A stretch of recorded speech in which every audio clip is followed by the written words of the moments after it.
안녕하세요. 안중찬 목사입니다. 오늘 성경 읽기 본문은 여호수아 9장 10장의 말씀입니다. 9장 중심으로 하나님의 말씀을 나누고자 합니다. 이스라엘 백성들이 새로운 리더 여호수아와 함께 하나님이 인도하신 가나안 땅에 들어가고 가나안 땅을 순차적으로 정복하고 있었습니다. 여리고성의 정복을 시작으로 아이성도 정복하면서 이스라엘의 영토가 가나안 땅에서 점점 확장되고 있었습니다. 가나안 땅에 있는 그 다른 민족의 왕들이 이스라엘 백성들의 그 승전 소식을 듣게 되면서 두려워하는 것이죠. 그곳에 있는 왕들은 함께 모여서 이스라엘 민족의 그 정복 전쟁을 어떻게 막을 수 있는지 머리를 맞대고 한 마음으로 작전을 짜고 있을 때였습니다.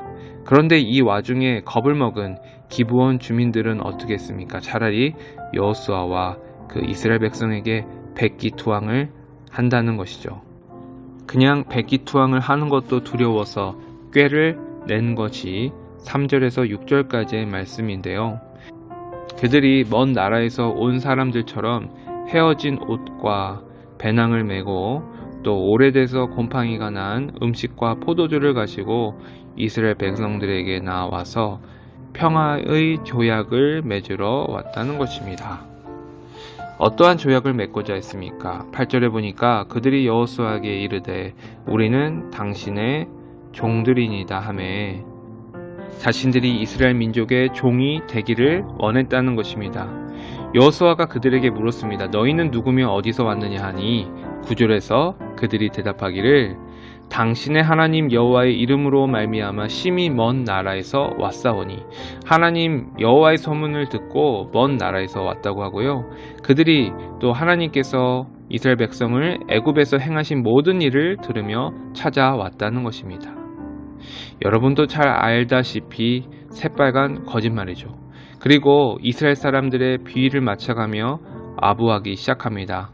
자신이 기도한 민족 모든 사람들이 함께 동의하면서 이야기하기를 빨리 여행할 양식을 챙겨서 선물을 챙겨서 이스라엘 민족에게 가서 종이 될 것을 맹세하며 평화의 조약을 맺자고 했던 것입니다. 그래서 이러한 말을 들은 여호수아와 그 이스라엘 지도자들은 어떠한 반응을 보였습니까? 감히 우리를 속일 수 있느냐 이렇게 이야기하는 것이 아니라 그들의 사탕발림에 완전히 속아 넘어간 것입니다. 그들이 정말 먼 나라에서 온 사람들인지 사실관계도 따지지 않고 냉큼 평화조약을 맺게 된 것입니다. 이렇게 성급한 판단을 내린 여호수아와 이스라엘의 지도자들은 여호와 하나님께 묻지도 아니하고 자기들끼리 생각하고 판단하여 조약을 맺고 그들과 함께 여호와 이름으로 맹세를 한 것입니다. 오늘 성경 말씀이 우리들에게 교훈하는 것이 있는데요. 두 가지를 한번 생각해 보았습니다. 첫 번째는 우리는 우월감에 사로잡혀 있을 때 그때를 조심해야 한다는 것입니다. 우월감에 사로잡혀 있을 때 우리는 하나님의 뜻을 순종하지 않고 우리의 뜻을 행할 수 있다는 것입니다. 이스라엘 백성들은 자신들의 몇 번의 승리로 유명해졌다고 생각하며 우월하다는 생각이 들었을 때 하나님을 더욱 의지하지 않고 하나님을 패싱합니다. 자신들의 눈으로 보고 생각하고 판단하기를 좋아하는 가운데 하나님의 뜻을 좌시했다는 것입니다. 그러므로 저희들도 마찬가지입니다. 우리도 눈에 보이는 것에 쉽게 신뢰하지 말고 오직 하나님을 신뢰하며 늘 하나님의 뜻이 무엇인지 작은 것이라도 구하고 또한 우리가 칭찬받을 때 더욱더 영적으로 조심해야 한다는 것입니다.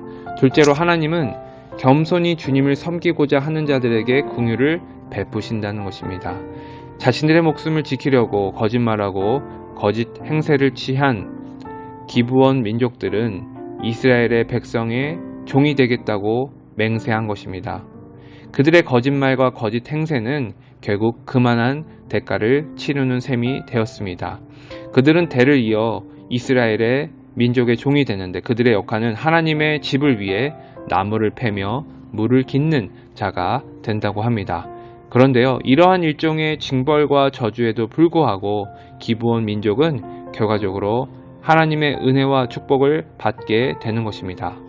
역대상에 보면 기브온 민족은 자신들의 멋진 성을 만들게 되고 하나님의 성막과 제단이 기브온에 일정 기간 자리하고 있었을 만큼 하나님의 영광이 그들 민족과 함께 있었다는 것입니다. 다윗이 사울을 피해서 도망 다니고 어려울 때 측근에서 섬겼던 위대한 사람 중에 한 사람이 또한 기브온 출신 사람이었다는 것입니다. 느헤미야 시대 때 기브온 민족은 예루살렘 성을 함께 재건하는 귀한 또 민족이었다는 것입니다. 기브온 민족이 오늘 성경 본문에서 보면 당시 행실이 하나님 보시기에 온전하지 못했으나 분명한 것은 여호와 하나님을 두려워하고 존경하여 이스라엘 백성의 종이 되기를 원했던 것입니다. 이것이 바로 하나님의 충만한 자비와 은혜를 입게 된 것입니다. 겸손히 주님을 섬기고자 하는 자에게 긍휼을 베푸시는 하나님의 은혜가 있었다는 것입니다. 저와 여러분들도 마찬가지인 것 같습니다.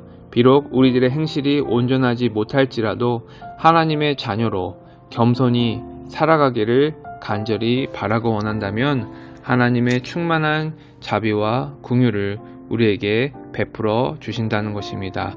이러한 신앙 고백이 오늘날 우리로 하여금 하나님의 구원받은 백성으로 살아가게 할 것이며 비록 우리가 현재 맡은 일이 작은 일일지라도 언젠가 기브온 민족처럼 하나님이 우리의 낮음을 높여주시고 하나님이 기뻐하시는 일에 우리가 귀하게 쓰임을 받을 수 있는 은혜가 있다는 것입니다.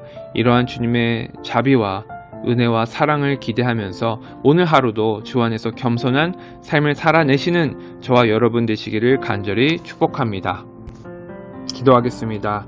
하나님 그렇습니다. 주님께서는 낮은 자를 높여주시고 겸손한 자에게 주님의 자비와 긍휼을 충만하게 베풀어 주실 줄 믿습니다.